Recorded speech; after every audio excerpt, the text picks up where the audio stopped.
Parah banget, saat Paul pulang dinas, istrinya malah asik selingkuh dengan pria lain. Bukannya minta maaf, si istri malah minta cerai.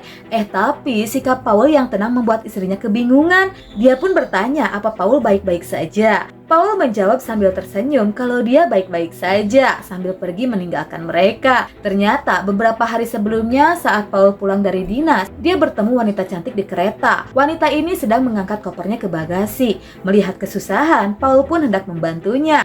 Tapi tiba-tiba kereta bergerak membuat Paul dan wanita ini terjatuh. Paul langsung berdiri dan meminta maaf. Namun tanpa sengaja, Paul menjatuhkan tiketnya dan terbawa oleh si wanita. Di perjalanan, Paul tertidur dan saat terbangun wanita itu sudah gak ada. Karena Paul tidak mempunyai tiket, dia pun dikeluarkan dari kereta. Dengan terpaksa, Paul pun menaiki bus. Tanpa sengaja, Paul bertemu lagi sama wanita tadi. Mereka sama-sama kaget. Wanita ini juga memberitahu dia baru sadar kalau tiket Paul terbawa olehnya. Saat sedang berbincang, tiba-tiba ada dua pemuda yang mengganggu si wanita. Paul mencoba menegur mereka. Mereka gak terima dong dan hendak menonjok Paul. Namun dengan mudah, Paul mengalahkan mereka. Karena gak mau perjalanan terganggu, sopir pun mengusir ketiga pria ini. Dikira itu pertemuan terakhir mereka.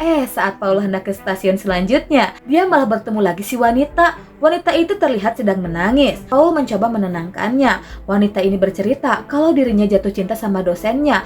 Tapi setelah tahu wanita ini hamil, si dosen malah mengusirnya dari kampus. Mau gak mau dia harus pulang. Namun dia takut pada ayahnya yang seorang bangsawan. Ayahnya itu sangat menjunjung tinggi etika dan norma. Karena merasa iba, Paul pun akan menyamar sebagai suaminya. Wanita ini bertanya, kenapa kamu melakukan ini? Paul pun menceritakan kondisi rumah tangganya. Dia menikah karena dijodohkan. Setelah menikah, Paul langsung ditugaskan ke medan perang. Setiap perang usai, teman-temannya disambut istri-istrinya. Hanya Paul yang berdiri sendirian karena istrinya tidak mencintainya. Dan setelah tahu istrinya selingkuh dengan pria lain, dengan senang hati Paul pun pergi langsung menemui si wanita dan akan menikahinya, guys.